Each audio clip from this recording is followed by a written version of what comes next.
ओम श्री गुरुभ्यो नमः। ओम नमो भगवते वासुदेवाय। ओम श्री कृष्णाय परब्रह्मणे नमः। अथ 39तमं दशकं योगमाया नयनादिवर्णनं भवन्तमयमुद्वहन् यदुकुलोद्वहो निस्सरन् ददर्श गगनोच्छलज्जलभरान् कलिन्दात्मजाम् अहो सलिलसञ्चयः स पुनरैन्द्रजालोदितः जलौघ इव तत्क्षणात् प्रपदमेयतामाययौ प्रसुप्तपशुपालिकां निभृतमारुदद्बालिकाम् अपावृतकवाटिकां पशुपवाटिकामाविशन् भवन्तमयमर्पयन् प्रसवतल्पके तत्पदात् वहन् कपटकन्यकां स्वपुरमागतो वेगतः ततस्त्वदनु जारवक्षपितनिद्रवेगद्रवत् भटोत्करनिवेदितप्रसववार्तयैवातिमान् चिकुरोत्करस्त्वरितमापमुक्तन्भोजरात् अतुष्ट इव दृष्टवान् भगिनिकाकरे कन्यकाम् ध्रुवं कपटशालिनो मधुहरस्य माया भवेत् असाविति किशोरिकां भगिनिका करालिङ्गितां द्विपो नलिनिकान्तरादिव मृणालिकामाक्षिपन् अयं त्वदनुजामजा मुपलपट्टके पिष्टवान् ततो भवदुपासको झटिति मृत्युपाशादिव प्रमुच्य तरसैव सा समधिरूढरूपान्तरा अधस्तलं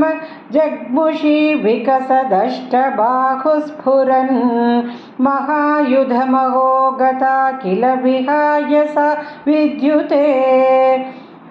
नृशंसतरकंसते किमु मया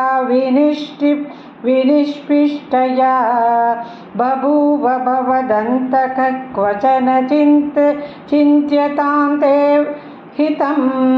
इति त्वदनुजा विभो खलमुदीर्यदन् जग्मुषी मरुद्गणपणायिता भुवि च मन्दिराण्येयुषी प्रगे पुनरगात्मजा वचनमीरिता भूभुजा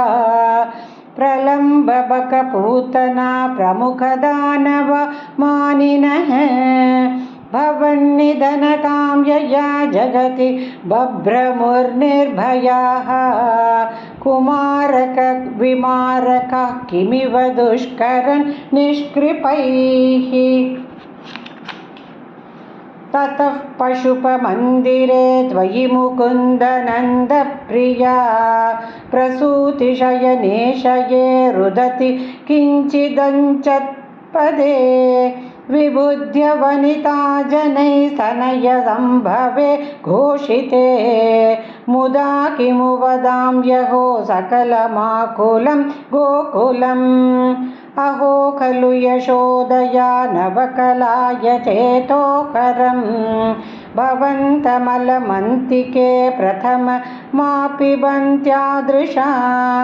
पुनस्तनभरं निजं सपदि पाययन्त्या मुदा मनोहरतनुस्पृशा जगति पुण्यवन्तोजिताः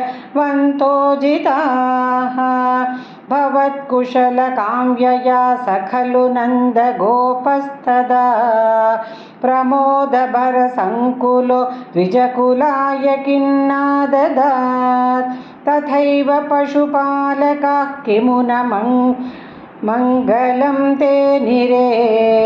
जगत्त्रितयमङ्गलत्वमिह पाहि मामयात् नारायणाखिलगुरो भगवन्नमस्ते नारायणाखिलगुरो भगवन्नमस्ते।